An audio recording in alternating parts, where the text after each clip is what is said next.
आज के शो में साइबर क्राइम 50,000 से जायद ज़ेरे इल्तिवा केसेस, NCCIA के 21 अफसरान असखुद तहकीकात की जद में। इंटरनेट पर बढ़ते हुए जराइम, अफरादी कुव्वत की किल्लत, सिर्फ एक अफसर के मातहत 915 इंक्वायरीज।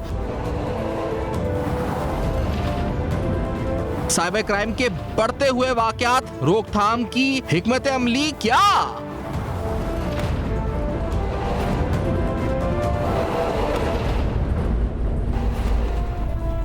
अस्सलाम वालेकुम। पस पर्दा हक़ाइक़ सनसनीखेज़ इंकशाफ़ात प्रोग्राम बेनकाब में हूँ आपके साथ सिफ़ान खान। नाज़रीन, जो NCCIA है, जो प्रिवेंट, जो पीका 2016 के बाद जिसका बेसिक फंक्शन है to prevent and investigate crimes, जो इलेक्ट्रॉनिक क्राइम्स पाकिस्तान में हो रहे हैं उनको इन्वेस्टिगेट करे और उनको प्रिवेंट करने के हवाले से कोशिश करे।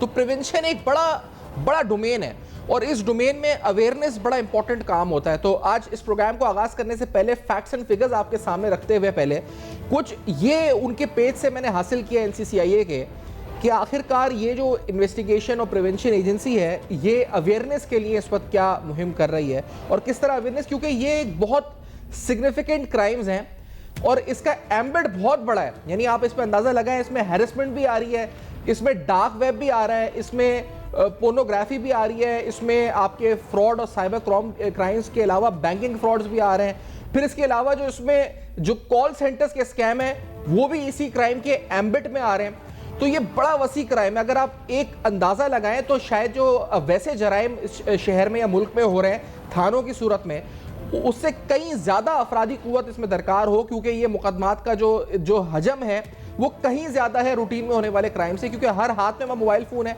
हर कोई इससे मुतासर हो सकता है और हर आदमी आसान पैसा कमाने के लिए इस तरफ माइल हो सकता है कि वो करप्शन के इस रास्ते की तरफ जाए। अब इसकी अवेयरनेस के लिए जो पोस्टर्स इनके पेज पर थे, पहले तो इनका जो पेज था एक्स का वो तकरीबन 7,000 से ज़्यादा कुछ फॉलोअर्स हैं जो ऑफिशियली था NCCIA का, और उस पर जो अवेयरनेस कैंपेन के 2 या 3 मैंने पोस्टर्स देखे, उन पोस्टर्स की तरफ पहले रोशनी डाल लेते हैं, फिर कुछ स्टेटस से आपके सामने आते हैं। एक, जैसे करप्शन के खिलाफ आवाज उठाएं। अगर कोई NCCIA का अफसर, ये हालिया करप्शन के केसेस को तनाजुर में आप देखिएगा जो NCCIA के ऊपर आई थी तहकीकात में, कि अगर आपसे किसी भी काम के लिए पैसे मांगे या दबाव डाले या गैर कानूनी फ़ायदा उठाने की कोशिश करे तो खामोश मत रहें, 1799 पर कॉल करें और बेखौफ इत्तला दें या रिपोर्ट करें NCCIA। तो इन्हीं करप्शन की तहकीकात हो तो एक पोस्टर उन्होंने बना के डाल दिया कि 1799 की हेल्पलाइन पे कॉल करें अगर कोई आपसे पैसे मांगे। यानी ये अवेयरनेस का जो कैंपेन है वो सोशल मीडिया पे कुछ पोस्टर्स की हद तक है जिसपे कोई मेरा ख्याल है चंद हज़ार, 7,000 या 8,000 फॉलोअर्स हैं पेज पे, और उस पर कोई मेरे ख्याल है ये पोस्टें हुई हुई हैं। यानी एक आम आदमी को क्या ये पता है कि 1799 पर आप कॉल करके रिश्वत सतानी के हवाले से कंप्लेन कर सकते हैं। उसके बाद यानी मिसाल के तौर पे साइबर हरासानी का वाक़या हो जाए तो आप ब्लॉक करें, सबूत महफूज करें, रिपोर्ट करें। रिपोर्ट का करें 1799 पर हेल्पलाइन पे कॉल करें और इसको ईमेल करके आप रिपोर्ट करते हैं। इसी तरह अगर आपका OTP, यानी इसके बारे में मज़ीद तफसीलात आती है कि आप अपने घर की चाबी, ये जो पोस्टर बड़ा इंपॉर्टेंट है, कि आप अपने घर की चाबी किसी अजनबी को देंगे, यकीनन नहीं देंगे, तो आप अपना OTP यानी जो 1 टाइम पासवर्ड आपके मोबाइल पर आता है उसको याद रखें और आपका OTP जो है उसका 1 टाइम पासवर्ड सिर्फ चंद हिंसे नहीं, या आपके बैंक अकाउंट या आपकी जो पूरी जमा पूंजी है उसका इजी पैसा हो या जो भी इस वक्त आप मोबाइल वॉलेट यूज़ करते हैं उसके ज़ाती अकाउंट्स के ताले की चाबी है, और अगर आप ये किसी को चाबी दे देते हैं तो दरअसल आप ये चाबी किसी के हवाले कर रहे हैं। तो अपने OTP किसी के साथ हरगिज़ शेयर ना करें। अब ये वो तफसीलात है जो साइबर फ्रॉड के तरीके हैं जो इस वक्त हो रहे हैं, इसमें हरासानी भी है, ये आप इस पर देख सकते हैं कि स्क्रीन पे इस पर आना शुरू हो गए। ये यानी आपको बताया गया कि हेल्पलाइन पे आपको कॉल करनी है या रिपोर्ट करने का ये तरीक़ाकार मौजूद है, लेकिन इतनी लिमिटेड अवेयरनेस कैंपेन, यानी जिस इदारे का काम है कि प्रिवेंट करना साइबर क्राइम को, वो इतने कम एम्बिट में, यानी इतने कम अवेयरनेस कैंपेन के हवाले से अगर 7,000 फॉलोअर्स के एक पेज पे ये चीज़ें शेयर कर रहा है तो आप अंदाज़ा लगाएं, क्योंकि कौम तो शायद इससे रोशनास नहीं हो रही है क्या तरीक़ाकार है कि अगर आपसे कोई रिश्वत मांगता है NCCIA का अफसरान तो आपको क्या लाएमल अपनाना है। आपको नहीं पता कि अगर हरासानी होती है या आपको हैरेसमेंट का सामना करना पड़ रहा है तो आपको क्या तरीका अपनाना है, यू डोंट नो दैट। तो ये एक बहुत बड़ा फुकदान या गैप है जो ब्रिज करने की ज़रूरत है, और इस गैप की वजह से आम आदमी को पता ही नहीं चल रहा कि उसको किस तरह इन केसेस का सामना करना है। तो डेफिनेटली 1 पॉइंट इज़ दिस। अच्छा, दूसरा जो अहम नुक्ता, कल ब्रीफिंग हुई सेनेट की स्टैंडिंग कमेटी ऑन इंटीरियर में 2 या 3 दिन पहले, और उस ब्रीफिंग के अंदर ये तफसीलात सामने आई कि तकरीबन 50,000 से ज़ायद ऐसे केसेस हैं, 50,000 से ज़ायद ऐसे केसेस हैं साइबर क्राइम के जो कि ज़ेरे इल्तिवा हैं, जिन केसेस के ऊपर तहक़ीक़ात ताहाल पेशरफ नहीं हो सकी है। अब ये बहुत बड़ी फिगर है। हम अभी तक नैब को, FIA को और पाकिस्तान में होने वाले दीगर क्राइम्स के हवाले से, ख़ास तौर पे वाइट कॉलर क्राइम्स के हवाले से ये रोते थे कि केस बन जाते हैं, कंप्लेन हो जाती है, लेकिन उन केसेस का फॉलो अप नहीं होता। नाउ वी नो दैट के जो DG हैं वो ऑफिशियली इंटीरियर कमेटी जो सेनेट की है उसको ऑफिशियल ब्रीफिंग में बता रहे हैं कि तकरीबन 50,000 के करीब, ये बड़ी फिगर है, कि केसेस ऐसे जिनका कोई मंतकी अंजाम नहीं हुआ और वो अभी ताहाल इन्वेस्टिगेशन के फेज में या इंक्वायरी के फेज में है इस वक्त। तो ये एक बहुत बड़ा इस वक्त एक लूप होल या गैप है और इससे अंदाजा होता है कि ये क्राइम कितना, यानी आप ये अंदाजा लगाएं कि 50,000 क्राइम्स ऐसे होंगे जो रिपोर्ट हुए होंगे, वरना जो अनरिपोर्टेड क्राइम्स हैं वो कितने होंगे, यानी कितने लोग ऐसे होंगे जिनके साथ साइबर क्राइम हो रहा होगा और वो रिपोर्ट भी नहीं कर रहे होंगे 1799 पर जाकर, या वो ईमेल नहीं कर रहे होंगे रिपोर्टेड NCCIA के ऊपर जाकर। तो वो कितने क्राइम्स होंगे जो रिपोर्टेड क्राइम्स हैं। उनमें से 50,000 ऐसे केसेस हैं जो कि ताहाल जिनको फिगर आउट नहीं किया गया, उनको कन्विक्शन तक नहीं पहुंचाया गया और वो ज़ेरे इल्तिवा है।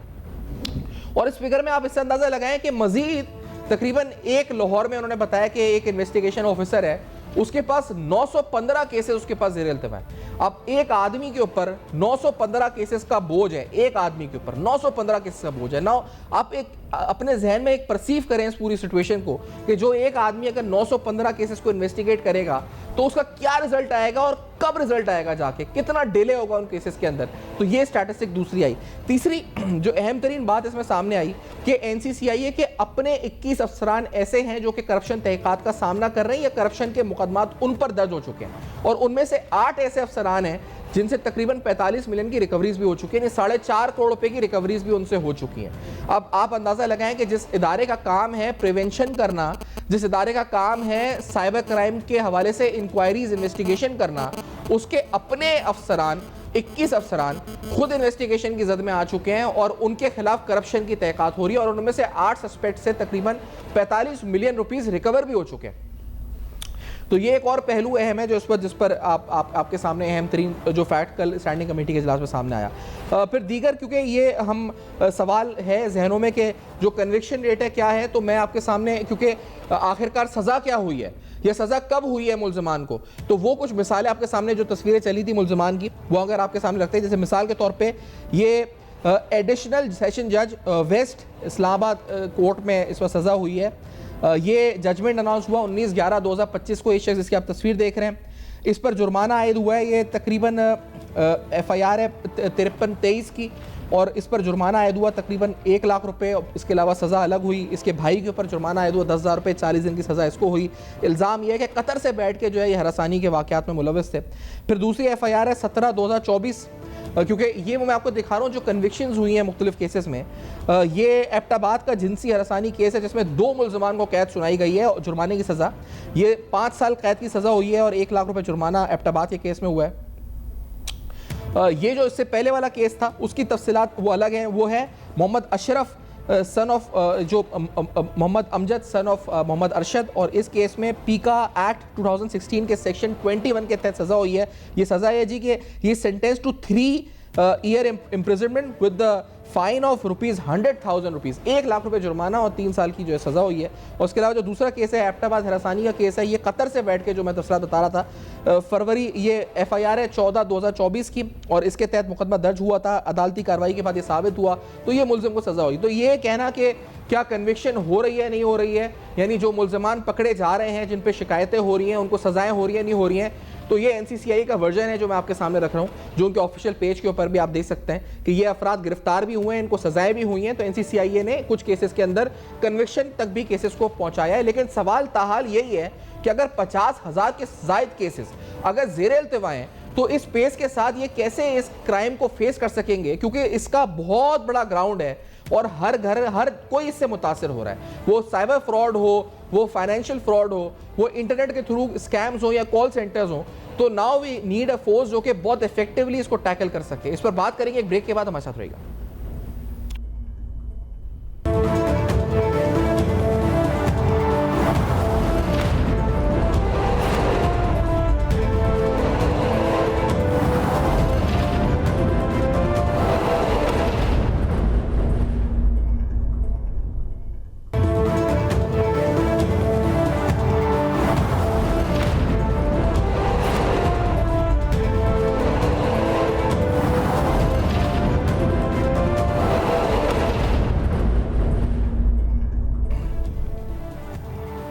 Welcome back. आप देख रहे हैं बेनकाब। अम्मार जाफरी साहब साबिक डायरेक्टर FIA प्रोग्राम में साथ मौजूद हैं। जाफरी साहब खुशामदीद प्रोग्राम में। DG ने अम्मार साहब ये स्टेटमेंट दी सेनेट की स्टैंडिंग कमेटी, और वहाँ पर ये भी इंकशाफ हुआ स्टैंडिंग कमेटी में जब सेनेटर्स ने खुद कहा कि वो भी साइबर फ्रॉड का सामना कर रहे हैं। तो नाउ सेनेटर्स एंड पार्लियामेंटेरियंस वो भी अपनी कंप्लेनें लेकर आ गए कि हमारे कोलीग के साथ ये हुआ, हमारे साथ ये हुआ। तो सर ये बड़ा एस्टॉनिशिंग है कि नाउ पार्लियामेंटेरियंस यानी आम आदमी भी महफूज नहीं, पार्लियामेंटेरियंस भी महफूज नहीं। DG साहब ने बताया कि 50,000 पेंडिंग केसेस हैं, 50,000 पेंडिंग केसेस। इस फिगर पे आप क्या कहना चाहेंगे? देखिए, ये बहुत खतरनाक स्टैंड है, इसको इमीडिएटली कंट्रोल करना चाहिए। इसको टाइम कीजिए। इस वक्त साइबर क्राइम बहुत ज्यादा हो रहे हैं, मैं समझता हूँ। एक आम आदमी के साथ भी हो रहे हैं और एक मतलब है जिसे इम्पोर्टेंट लोग आप बताएं के साथ भी हो रहे हैं। इसकी वजह यह है कि साइबर क्रिमिनल जो है हर चीज में घुस गए हैं, हर चीज के अंदर ना। वो आपका व्हाट्सएप हैक कर लेते हैं, वो आपके जो कैमरेज है वो हैक कर लेते हैं, उनको एग्जैक्टली पता है किस आदमी का अकाउंट कहाँ पर है, वो सोशल इंजीनियरिंग कर रहे हैं लोगों के ऊपर ना। लेकिन मैं समझता हूँ इस वक्त बहुत सख्त जरूरत है एक चीज की, और वो है कम्युनिटी पुलिसिंग की साइबर के अंदर ना। आवाज आई आपको मेरी? जी जी। अच्छा, उसमें रिसेंटली गवर्नमेंट ऑफ पाकिस्तान ने एक बड़ा अहम फैसला किया है। पूरी दुनिया में होती है कम्युनिटी सर्ट। तो कम्युनिटी सर्ट ये करती है तो अपने तौर के ऊपर चीजों को लेके चलती है, क्योंकि साइबर क्राइम और चीज है, साइबर सिक्योरिटी की अवेयरनेस होती है, दो डिफरेंट चीजें हैं ये ना। तो मैं समझता हूँ कि वो अल्हम्दुलिल्लाह नोटिफिकेशन हो चुका है और हुकूमत पाकिस्तान ने यानी कि मुझे उसका प्रेसिडेंट भी नॉमिनेट किया है पाकिस्तान का। उसका नाम है पाकिस्तान इंफॉर्मेशन सिक्योरिटी एसोसिएशन। ये नॉट फॉर प्रॉफिट ऑर्गेनाइजेशन है, जो मैंने बहुत पहले बनाई थी। FI से रिटायरमेंट के बाद मैंने इसको बनाया था और अब ये इसको ये जिम्मेदारी मिल गई है। अब मेरी नहीं सर, मैं ये पूछना चाह रहा हूँ साहब, आपने बना दी सही है, अब लोग रिपोर्ट भी करेंगे, अवेयरनेस चले हो जाएगी, लेकिन 50,000 केसेस पेंडिंग है ऑलरेडी। अफरादी कुव्वत नहीं है, वो पेंडिंग है। नहीं, वो तो पेंडिंग इसलिए है कि वो कह रहे हैं कि लाहौर का एक IO है जिसके पास 915 केसेस हैं। एक IO के पास 915 केसेस हैं। सही कह रहे हैं। तो सर ये हम अगर अवेयरनेस भी बनाए, कम्युनिटी को भी एक्टिव करें, ठीक है, लेकिन आगे से अगर IOs नहीं है, आगे से अगर प्रोसिक्यूशन नहीं है, तो वो क्या होगा उन केसेस का? जी, मैं सिंपल सी बात बताता हूँ ना आपको। ये वर्कलोड क्यों बढ़ा? क्योंकि वो अदालतों का मसला बना हुआ है, केसेस क्लियर नहीं हो रहेंगे। ये पानी की तरह ना, पानी जब पीछे से आता है तो अगर उसको रुकावट हो तो फिर वो रुक जाता है, साइड चैनल पे जाता है। इसके लिए पूरा एक सिस्टम आर्केस्ट्रेट करने की जरूरत है। एक तो जो ही ये अवेयरनेस ठीक होगी तो साइबर क्राइम केसेस कम हो जाएंगे। पहली बात तो ये, जब वो कम हो जाएंगे तो उनकी क्वालिटी ऑफ परफॉर्मेंस भी अच्छी रहेगी। दूसरे, ये ऐसी बात है कि केसेस बढ़ रहे हैं, स्टाफ वही है इनके पास, मुताल्लिका इदारों के पास ना, जो इस वक्त NCCI काम कर रहा है। एक तो उसके अपने बड़े मसाइल पैदा हो गए, आप देख ही रहेंगे, उसकी वजह से भी थोड़ा डिले हुआ होगा। लेकिन जो असल जो चीज है वो ये है कि जो केसेस है वो कम रजिस्टर होने चाहिए। वो कब रजिस्टर होंगे? जब साइबर क्राइम कम होंगे। पूरी दुनिया में ऐसे होता है कि जब साइबर क्राइम्स के बारे में अवेयरनेस होती है, लोग उसका शिकार नहीं होते हैं, उससे भी लोड कम पड़ता है। तो लोड तो आ रहा है, तो वो तो पेंडिंग ही होगा। और क्या होगा उसके अंदर? अब आप देख लें पुलिस के कितने केसेस पेंडिंग है, हर थाने के अंदर हजारों केसेस पेंडिंग पड़े हैं। तो ये तो एक बहुत बड़ा चैलेंज है, मैं समझता हूँ हमारी सोसाइटी को, हमारे इदारों को। इस वक्त क्रिमिनल दंदनाते फिर रहे हैं और उनको ये समझने की एक मसला बना हुआ है तमाम लोगों को। लेकिन लॉ एनफोर्समेंट के इदारे जिसके अंदर ये साइबर के केसेस अपने हैं, पुलिसिंग है। अच्छा, एक नेक्सस भी अब कायम हो गया है ना बिटवीन ट्रेडिशनल क्रिमिनल और साइबर क्रिमिनल। अब काफी केसेस ऐसे आएंगे जिसमें कई तरह के क्राइम के वो लॉज लगेंगे उसके अंदर। उन तमाम चीजों को देखना इसके अंदर मैं समझता हूँ कि जो साइबर जो इसकी जो कम्युनिटी सेट बनाई है गवर्नमेंट ने, इसके अंदर मीडिया को आगे आना चाहिए अवेयरनेस क्रिएट करने के लिए। हम कुछ चैनल पे प्रोग्राम भी शुरू कर रहे हैं भाई जी में, आपका अपने चैनल पे भी इसको प्रोग्राम को शुरू करें, हम आके बताएंगे आपके चैनल के ऊपर। उसके अलावा जो रिटायर्ड लोग हैं वो आगे आए, मैं समझता हूँ रिटायर्ड लोग फारिग हैं, घर में बैठे हैं, पेंशन ले रहे हैं गवर्नमेंट से, उन्हें वो आगे आए, वो लोगों की मदद करें इसके अंदर। पूरी दुनिया में कम्युनिटीज आगे आती है अपने चीजों को बचाने के लिए। हमारे यहाँ हमें बस इतराज बड़ा इतराज की आदत है, हर आदमी इतराज कर रहा है। गवर्नमेंट के अपने मसाइल हैं, सियासी मसाइल हैं, उनके अपने कई इशूज हैं। कम्युनिटी आगे आए, रिटायर्ड लोग आगे आए। आपको पता है कितने लाख लोग रिटायर्ड बैठे हैं हमारे, उनको उनके तजर्बात हैं, वो पेंशन ले रहे हैं गवर्नमेंट ऑफ पाकिस्तान से, वो आगे आए वॉलंटियर करें चीजों को ठीक करने के लिए। अदरवाइज हमारे मसाइल बढ़ेंगे और फिर आगे जाके अनमैनेजेबल हो जाएंगी, मेरी एस्टिमेशन में बता। नहीं, लेकिन हमारे साहब ये जो केसेस हैं ये वर्कलोड कैसे कम होगा? जिस तरह आपने कहा पानी रुका हुआ है, तो ये अफसरान की तादाद बढ़ा के किस तरह से ये वर्कलोड कम होगा? नहीं, अफसरान की तादाद बढ़ने से कोई फर्क नहीं पड़ेगा। मैं समझता हूँ अवेयरनेस क्रिएट करें ताकि पीछे से कम केसेस आए और इनको जल्द अज जल्द निपटाने की कोशिश करें, बैलेंस ठीक हो जाएगा आपको। और क्या नहीं, अवेयरनेस तो क्रिएट करें। लोग जो है वो नए वो कह रहे हैं कि 1799 पे आप कंप्लेन कर दें, लेकिन अवेयरनेस क्रिएट होके जो केसेस बन रहे हैं वो एक पूरा पाइल अप हो रहा है ना पीछे। उस पाइल को कैसे क्लियर करेंगे हम? नहीं, मैं एक आपको हल बताता हूँ। बेशुमार महकमे ऐसे इनके पास कोई काम नहीं है करने के लिए, रेडी बिल्डिंगें मौजूद है, चीजें मौजूद है उनके पास। उनके अफसरों को डायरेक्ट ट्रेनिंग दें, उनको इसमें इन्वॉल्व करें। देखिए जो है ना, लीगल केसेस की तैयारी करना वो और चीज है, लेकिन इनिशियल इन्वेस्टिगेशन करना, इसको जो है शवाहिद को जमा करना, इस पे लोग ट्रेंड हो सकते हैं। इसकी कोई फिक्स तो नहीं है कि मैं कोई जी कल से ये करें तो ये हो जाएगा। इसका सिस्टमेटिक तरीका करने की जरूरत है। मैं फिर रिक्वेस्ट करूंगा आपके प्रोटेक्शन के जरिए हुकूमत से, मुताल्लिका इदारों से, रिटायर्ड लोगों को आगे लेकर आए। पूरी दुनिया में रिटायर्ड लोग काम करते हैं, उनको कोई खासतौर पर जो पुलिस के अफसरान है, SIA के अपने अफसरान हैं, मतलब हर आदमी आगे आए और इस मसले को हल करे। अदरवाइज आप यकीन कर लें कि जो मुजरिम है साइबर के, इस वक्त हमारा जीना आराम कर देंगे, जीना आराम कर देंगे। नहीं, ये हमने कानून साजी भी की, पीका एक्ट भी आ गया सामने, सब कुछ हुआ, लेकिन अमली तौर पे जराइम में कमी नहीं वाक़ हुई। ये कैसे नजर आएगा कि अमली तौर पे? बिल्कुल, ये अच्छा, ये मजे की बात है, पूरी दुनिया में जराइम बढ़ रहे हैं साइबर के। ये सबको पता था कि जब इंटरनेट आए, देखिए पहले हमारी आम जिंदगी थी, उसके अंदर चोर करके घरों में लोगों को लूट वूट के जाते थे, वो एक तरीका था। जब ये साइबर आ गया तो अब लोगों के पैसे भी उस पर ट्रांसफर हो रहे हैं। भाई लोग क्यों चोरियां करते हैं? पैसा चुराने के लिए, सामान चुराने के लिए। तो ये जितनी भी चीजें ना जिसका हम जिक्र कर रहे हैं तो साइबर क्राइम का, इसके अंदर सबसे बड़ी जरूरी बात यह कि ये समझना है कि अब इंटरनेट के बाद गुजारा नहीं है आपका। जिस तरह बिजली और पानी है ना, इस तरह इंटरनेट हो गया है। जब एक चीज, हर चीज हमारी उस पर आ गई, मुझे बताए टेलीफोन के बिल वहां जमा हो रहे हैं, बिजली के बिल वहां जमा हो रहे हैं, फाइनेंशियल ट्रांजेक्शन वहां हो रही हैं, करोड़ों अरबों रुपया ऑनलाइन आ रहा है आपके, तो क्रिमिनल तो वहां जाएंगे ना। जब क्रिमिनल वहां जा रहे हैं तो बाकी मैं समझता हूँ महकमों को बंद करें। ये मैनुअल काम कर रहे हैं सारे, ये इनको कन्वर्ट करें। उसके लिए ऑलरेडी हमने ये कम्युनिटी साइड पे काम शुरू कर दिया है।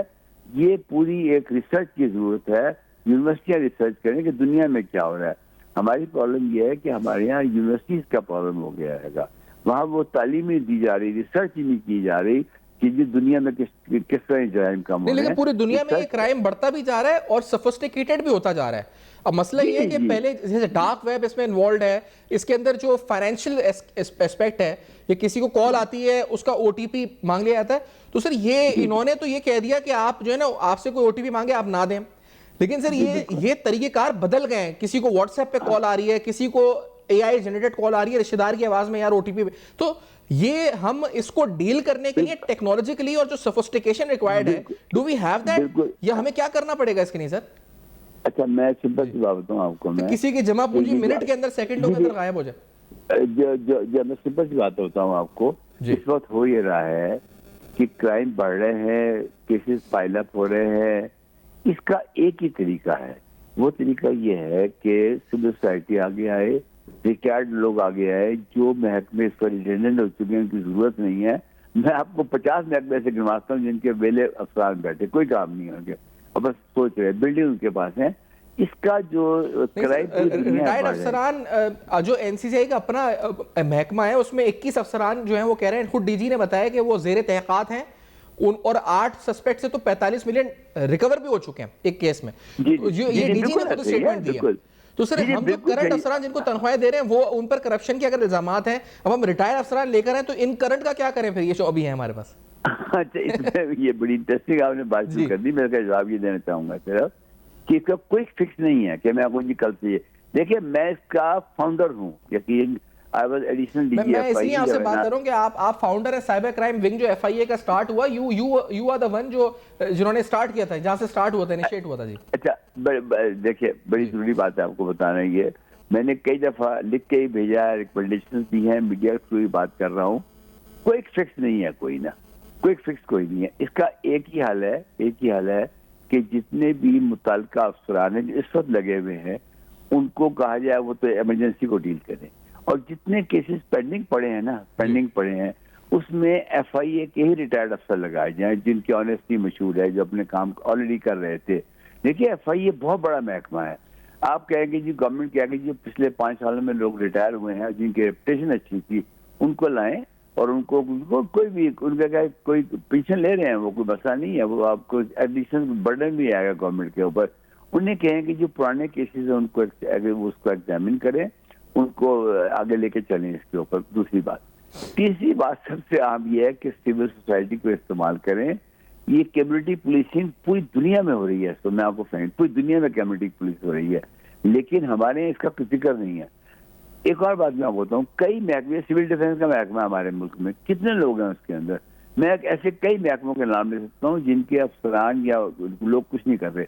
उनकी कैपेसिटी बिल्ड करें, उनकी कैपेसिटी बिल्ड करें ताकि जो स्ट्रीट क्राइम्स हो रहे हैं ना, ये एक और बात सर, ये कैपेसिटी बिल्ड करें या ये इनको रिश्वत लेनी क्यों पड़ रही है? कल सेनेटर से सवाल पूछा कि FIA के अफसरान ने इतनी प्रॉपर्टियां कैसे बना ली एक साल के अंदर। बिल्कुल सही, तो सर ये तो इनको अगर आप कैपेसिटी बिल्ड करें, ट्रेनिंग के लिए बाहर मुल्क भेज दें, लेकिन ये तो अगर इनको अगर रिश्वत से या ब्राइबरी से काम करना है, जो सेनेटर सवाल उठा रहे हैं कि आप आखिरकार बताएं कि इन्होंने एक साल में इतनी प्रॉपर्टी कैसे बना ली, तो सर ये इसका सदेबाब क्या है?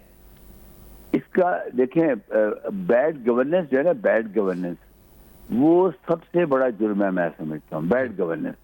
अब देखें, इसलिए कि कोई पॉलिसी नहीं है, पब्लिक पॉलिसी नहीं है। मैं समझता हूँ गवर्नेंस के ऊपर एक पब्लिक पॉलिसी होनी चाहिए। गवर्नेंस के ऊपर पब्लिक पॉलिसी क्या होती है? Highest intent of the government. देखिए, सेनेट जो है वो गवर्नमेंट का हिस्सा है बेसिकली, मैं समझता हूँ। Parliament is a part of the government. वो कैसे रूल पास करे, कवानीन पास करें जिनके एग्जीक्यूशन में टाइम लिमिट करे कि जी इतने अरसे के अंदर। देखिए, मैं कोई कंट्रोवर्शियल बात नहीं करना चाहता, लेकिन जिस तरह ये छुट्टियां होती हैं इदारों के अंदर, दो दिन की वजह से छुट्टियां, जुमे को लोग भाग जाते हैंगे, मंडे को लेट आते हैंगे, तो ये सोसाइटी का मसला बन जाएगा। इसको जितनी जल्दी हमने संभाल लिया, देखिए हमारे मुल्क में बेरोजगारी बढ़ रही है। तो साथ ही रहेगा, हम एक ब्रेक लेते हैं, इस ब्रेक के बाद वापस आते हैं। जाफर साहब प्रोग्राम में साथ हैं, ब्रेक के बाद नाज़रीन वापस आते हैं। अहम तरीन सवालात हैं NCCI के हवाले से, जो इंक्वायरीज हैं, DG की स्टेटमेंट है और DG ने जो स्टेटमेंट दी है उस की रोशनी में, और इस क्राइम को कैसे रोकना। आफ्टर दिस ब्रेक हमारे साथ रहेगा बेना बाबा।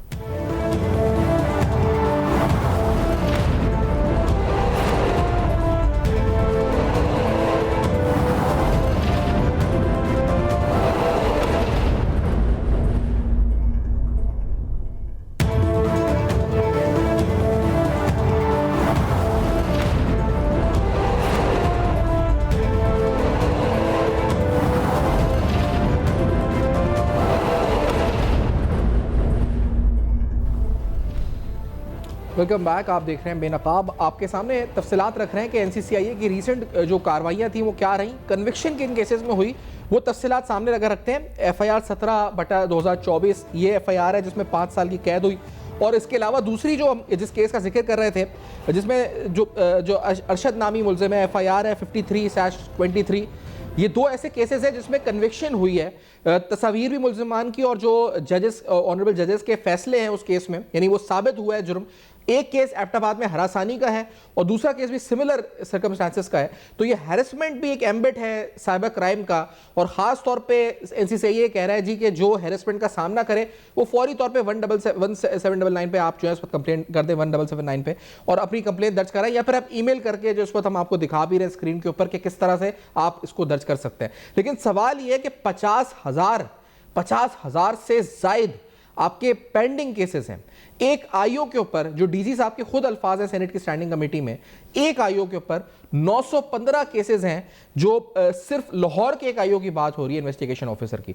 तो इन्वेस्टिगेशन का जो महकमा है वो इंतहाई शदीद किल्लत से दो चार है अफरादी कुव्वत के हवाले से, और इस किल्लत के साथ किस तरह ये आगे मामला चल सकते हैं, ये अहम तरीन सवालात हैं। साथ में कैपेसिटी इसकी किस तरह बिल्ड करनी चाहिए, ओवरसाइट का मैकेनिज्म क्या होना चाहिए, और ख़ास तौर पर इंटरनल अकाउंटेबिलिटी का मैकेनिज्म क्या होना चाहिए। क्योंकि जनाब तकरीबन 21 NCCI के अफसरान, जो कल तफसीलात बताई स्टैंडिंग कमेटी को, 21 अफसरान ऐसे NCCI के जो खुद करप्शन की तहक़ीक़ात का सामना कर रहे हैं। और उनमें से 8 सस्पेक्ट्स ऐसे हैं जिनसे तकरीबन 45 मिलियन रुपीस की रिकवरीज हो चुकी हैं। नाउ व्हाट टू डू, क्योंकि ये जो क्राइम है इसको रोकना बड़ी इंपॉर्टेंट इस हवाले से स्ट्रैटेजी होनी चाहिए और मेरे ख्याल से it should be at the highest level, क्योंकि ये एक ऐसा क्राइम है जो कि हर शख्स को जिसके पास ही मोबाइल है उसको मुतासिर कर रहा है, हर फर्द को मुतासिर कर रहा है। तो ये अम्मा जाफरी साहब, क्या at the highest level, at the highest forum इसको टेकअप नहीं होना चाहिए इन मामलात को, आपको लगता है? अम्मा जाफरी साहब से हमारा राब्ता मुनक़ता हुआ है, कोशिश करेंगे राब्ता बहाल कर सकें। नाज़रीन, अहम तरीन गुफ्तगू जो एनसीसीआई के स्टैटिस्टिक्स और फिगर्स सामने आए हैं, स्टैंडिंग कमेटी का इजलास हुआ, जिस इजलास में इंटीरियर की स्टैंडिंग कमेटी का इजलास हुआ, उसमें अहम तरीन तफसीलात रखी गई। एक ब्रेक ले लेते हैं, ब्रेक के वापस आते हैं, जाफरी साहब का कमेंट लेते हैं, उसके बाद लेट्स टेक अ ब्रेक।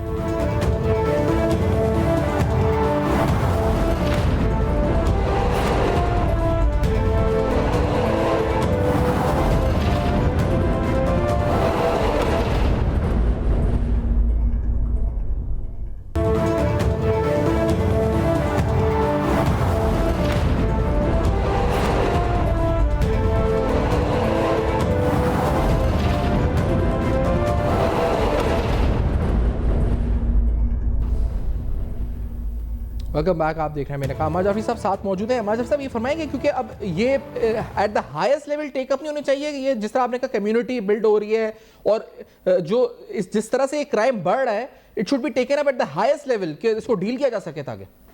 जी बिल्कुल हाईएस्ट लेवल लेना चाहिए। और इसके अलावा एक और मैं गुजारिश करूँगा आपके प्रोग्राम के जरिए, जितने इदारे साइबर के साथ डील कर रहे हैं, चाहे वो साइबर क्राइम के साथ कर रहे हैं, चाहे वो साइबर सिक्योरिटी के साथ कर रहे हैं। जी अम्मा जाफरी साहब, आप तक आवाज़ आ रही है? तमाम इदारे उनको चाहिए कि उनको टाइम क्रिटिकल रिक्वायरमेंट दी जाएगी, 2 दिन में आप इसके ऊपर इमरजेंसी बुनियाद पे काम करें। इस वक्त साइबर क्राइम की वजह से हमारे बच्चे खतरे में आ चुके हैं, हमारी खवातीन खतरे में आ चुकी हैं, हमारे रिटायर्ड लोग खतरे में आ चुके हैं, तमाम लोग खतरे में आ चुके हैं। मैं समझता हूँ उन तमाम इदारों को जिनकी जिम्मेदारी है मुल्क के अंदर अवाम की हिफाजत करना, ये देखिए हिफाजत होती है फिजिकल, ये देखिए उनकी एसेट की हिफाजत। अगर उनकी चीज़ें इंटरनेट से चोरी हो रही हैं, जो परेशान सोसाइटी होती है वो बड़ी आपने नोट किया था हमारे लोगों के कैंपों में उन्हें एंजॉय करना छोड़ दिया, वो आप इंटरनेट का एंजॉय करते हैं जी। लोगों को खेलों में बाहर जाना चाहिए। अब ये छुट्टियां आती हैं, लोगों में खौफ पैदा होना चाहिए पहले तो जाफरी साहब के, अभी तो कोई खौफ ही नहीं है, उनको पता है कि हम करेंगे, हमें कोई आप यकीन करें जो कॉल्स आती हैं इस तरह की, तो वो बाकायदा गाली देता है फिर एंड में कि हाँ तू जो कर सकता है करके दिखा दे। जिनको भी कॉलें आती हैं, यानी जो अगर ओटीपी मांगते हैं और अगर कोई नहीं देता तो आगे से गाली देके कहते हैं हाँ जी जो करना है कर ले, उखाड़ ले। ये बात होती है, डर नहीं है, खौफ नहीं है।